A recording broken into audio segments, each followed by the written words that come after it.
1, 2, 3. Oh, sun has got his hat on. Hip, hip, hip, hip, hooray! The sun has got his hat on and he's coming out to play. Hooray! In this short film, we follow a group of friends as they reject the metaphorical slippers by the fire to confront the mountains of Europe. Through this series of moving postcards, we watch the mostly older characters evade stereotypical aging to establish a renewed rationale and function.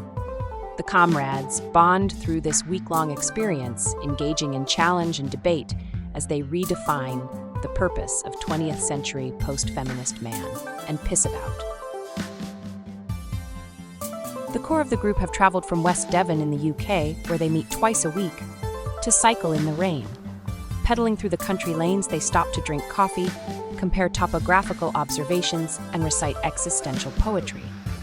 One or more evening a week, they reconvene to endure a warm pint and share visions of totemic bricolage while getting plastered. The regular cycle rides and pub nights are regarded as essential training for this annual expedition to the snow-covered slopes of the Italian Dolomites.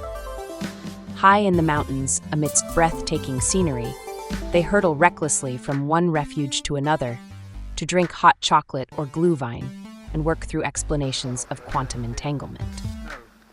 The leader of the party is known as Mad Dog, so named not so much because he is mad and he really not a dog, but he does display of some canine characteristics. Mad Dog has a reputation for chasing cars. He often charges off alone, ignoring calls to come back, and has had fights with real dogs.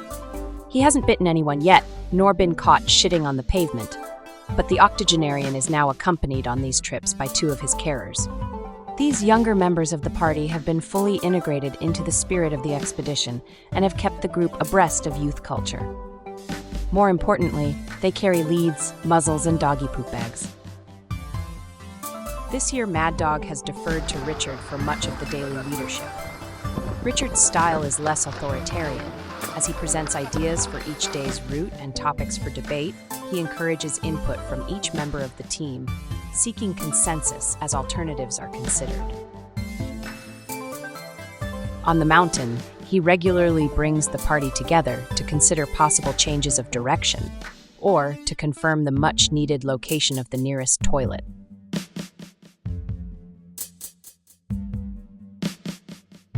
Perhaps Richard takes the style of the captain of a disabled ship, drifting towards rocks, assembling the crew to ask them what they would like for lunch.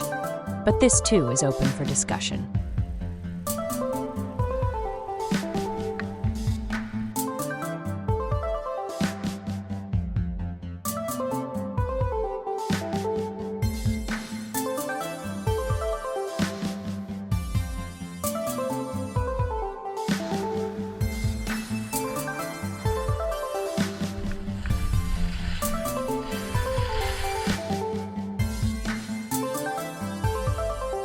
Lunch stops provide a welcome opportunity to consider the surrounding formations, refuel, and have another much-needed pee.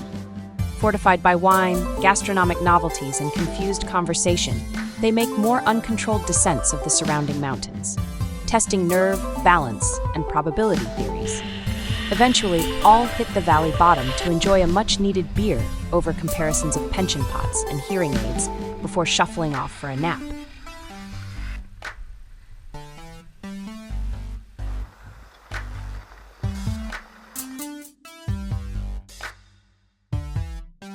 Choir master and ceremonial guide is Andy.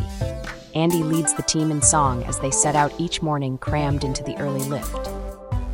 The team's song, "The Sun Has Got His Hat On," is often sung on their cycle rides through the continuous drizzle.